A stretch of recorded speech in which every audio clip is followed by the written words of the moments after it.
こんにちは、工芸てっちゃんです。今日の工芸てっちゃんがおすすめしますはこちら、MCC の倍力の万能バサミ PMU-240 という商品になります。倍力の万能バサミです。倍力ニッパーとか倍力ペンチって聞いたことありますよね。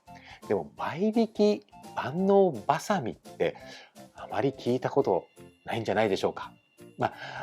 その筋のね業界の方でしたら、よく使っている方もいらっしゃるかと思いますが、まだまだね、この工具の存在を知らない方も多いかと思いますので、今日はですね、こちらの商品の魅力を僕なりにいつものように3つのポイントでご紹介します。まず1つ目は万能バサミなのに倍力ということです。はい、こちらですね、メーカーさんにお借りしたデモ機になります。ここがねメインの支点になりまして、ここにもう一個手前に支点がありまして、ね、力を伝達して倍力機構を生み出しております。その構造なんですけども、ここですね、ここ見えますでしょうか。はい、ここがですね歯車のようなね機構を応用してます。そしてですねトルクを伝達して先端でねものを簡単に軽く切れるというふうになるわけですけれども、もともとですね、はい、このようなねC バーを切断する、そんな工具なんですね。実際に切断してみますね。これね1ミリかな 1.2 ミリかな。能力的にはですね、鉄板ですと 1.2 まで切れます。はい、このように先端でね、よいしょ、はい、このように斜めにカットできます。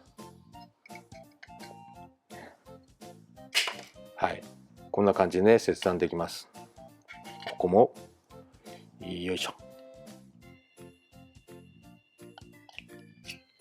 はい、こんな感じでね、こんな厚い鉄板も簡単に切れます。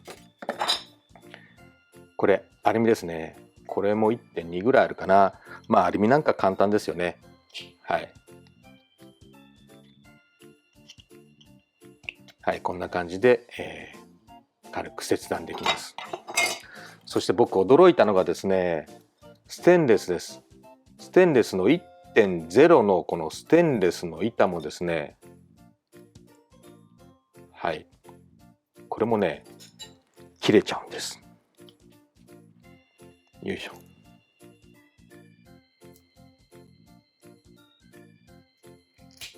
はい、いかがでしょう。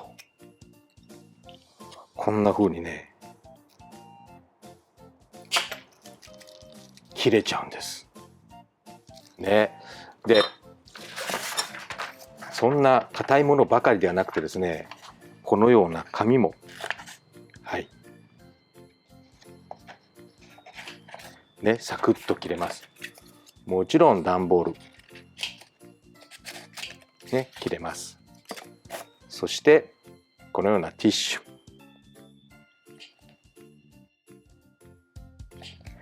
はい、ティッシュもこんな風に切れるということで、まさに万能で倍力機構がついてステンレスの1ミリまで切れるというのはね、なかなかの魅力だと思います。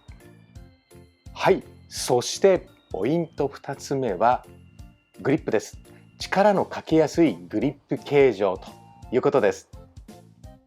はい、こちらですね、こう開くとね、このようにね大きく開きます。ここの倍力機構もあるんですけども、ちょっとねこのようにへの字っぽくなってますね。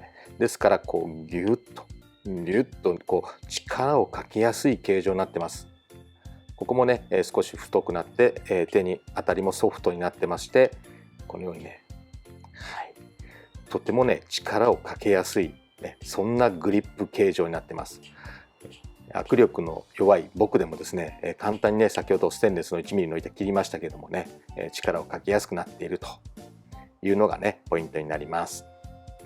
はい、そして最後ポイント3つ目はちょっとねこれごめんなさい、無理やりなところがありますけども、ここですね、口が開かないようにロック機構ね、はい、ロック機構付きということです。このように閉じますとですね、結構スリムになります。ですから、腰袋ですとかね、工具箱の中に入れてもですね、スリムにスマートに収まるんじゃないかなというふうに思います。はい、いかがでしたでしょうか。 MCC の万能倍力のハサミね、ちょっと珍しいハサミだと思います。こちらですね、ただし板金バサミではないです。板金バサミではないので、板をですね長くザクザクザクと切るのにはちょっとね適してないです。板金バサミはね、その板が切った時に逃げるように、そんな刃の形状になってますが、これはですね板金バサミではないので、長い距離をねザクザク切るような、切り方にはあまりね適しておりません。そこだけねご注意いただければなというふうに思います。こちらの商品はファクトリーギア各店と通信販売で購入できます。ステンレスの 1mm の板が切れておっと思われた方、ぜひ一度お試しいただければなと思います。ということで、今日の工具屋てっちゃんがおすすめしますは MCC の万能倍力バサミ PMU-240 でした。